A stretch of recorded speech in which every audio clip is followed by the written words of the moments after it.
दिखाएगी वही होगा जो सही। आप देख रहे हैं यूपी बुलेटिन लाइव, जो आपको रखे सबसे आगे सच के साथ। यूपी बुलेटिन लाइव जानसठ से सचिन धीमान की रिपोर्ट।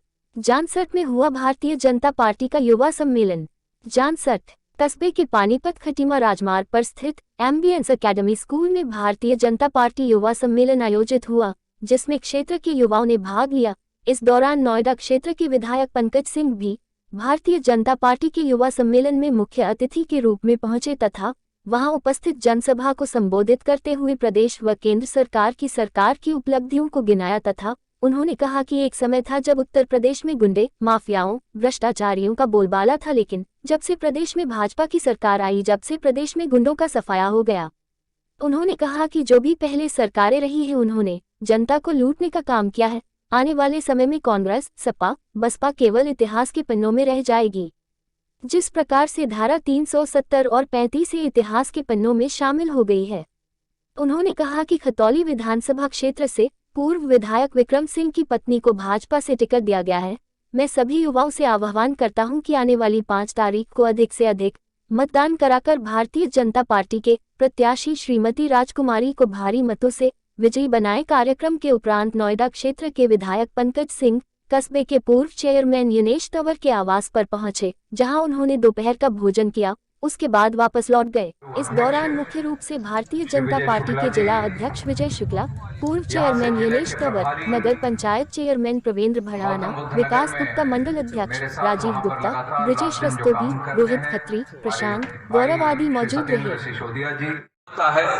प्रत्याशी भले ही सामने भारतीय जनता पार्टी के अलग अलग आते हों, लेकिन परिणाम सिर्फ और सिर्फ मुजफ्फरनगर, खतौली और उत्तर प्रदेश की जनता ने एक ही दिया है कि भारतीय जनता पार्टी विजयी होगी और सपा, बसपा, आरएलडी, कांग्रेस ये सब अब धीरे धीरे समाप्त हो जाएंगे।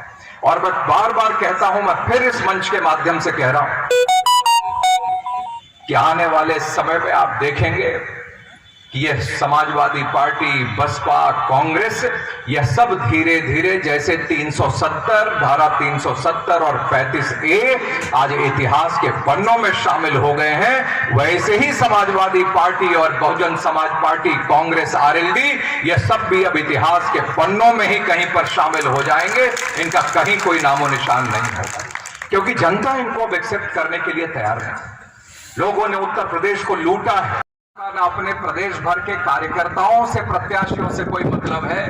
सपा के नेताओं का मतलब यदि है तो सिर्फ और सिर्फ मैनपुरी के प्रत्याशी के साथ उनका मतलब है। उनका मतलब पूरे प्रदेश से कहीं पर भी नहीं होता। और मैनपुरी में भी अगर उनके परिवार का कोई सदस्य अगर खड़ा नहीं होगा तो समाजवादी पार्टी का मतलब उस प्रत्याशी के साथ भी नहीं होगा। तो सब मिलाकर प्रदेश के कल्याण से भी उनका कोई मतलब नहीं। उनका मतलब है तो सिर्फ और सिर्फ परिवार कल्याण से मतलब है, उसके अलावा उनका कहीं पर किसी से कोई सरोकार नहीं। लेकिन उत्तर प्रदेश में समाजवादी पार्टी की स्थिति आपने देखी है। आरएलडी भी साथ मिलकर चुनाव उनके लड़कर देख लिए, और एक लोकसभा का चुनाव भी ये सब लोग मिलकर आपस में भारतीय जनता पार्टी के सामने लड़कर देख लिए हैं। 1969 जब 1969 में, उस समय भी बहुत विरोध उस समय पाकिस्तान और अन्य देशों ने भारत का किया था, लेकिन उसमें था वो इस्लामिक देशों का संगठन, लेकिन भारत को भी उसमें प्रतिनिधित्व करने के लिए उसमें आमंत्रित किया गया था, ये 1969 में। और जब हिंदुस्तान से हमारे कृषि मंत्री उस समय के जब वहां गए उसमें शामिल होकर प्रतिनिधि के रूप में, तो वहां पर पाकिस्तान ने वहां पर इतना तमाशा किया, उतना विरोध किया कि वहां जाकर भी वहां पर हिंदुस्तान को 1969 में उस बैठक में वह शामिल नहीं हो पाए थे। इस तरीके का माहौल उस समय बनाया गया। लेकिन लगातार 50 साल में, विगत 50 सालों में अनेक बार इस प्रकार की कुछ कुछ घटनाएं या उनकी तरफ से, उस संगठन की तरफ से बयानबाजी होती रहती है। लेकिन आपने देखा होगा कि आज अब यह कांग्रेस और नेहरू जी वाला हिंदुस्तान अब नहीं रहा, बल्कि आज नरेंद्र मोदी जी का हिंदुस्तान, आप सब लोगों का हिंदुस्तान, और ये नया भारत जो हम लोग कहते हैं वो बना है। और आप देखिए कि 50 साल 1969 में जब पाकिस्तान के विरोध करने पर हिंदुस्तान को उस बैठक से बाहर बैठना पड़ा था और पाकिस्तान उस बैठक के अंदर बैठा था, लेकिन जब 2019 आया, 2019 में स्थिति बिल्कुल बदल गई, बिल्कुल बदल गई।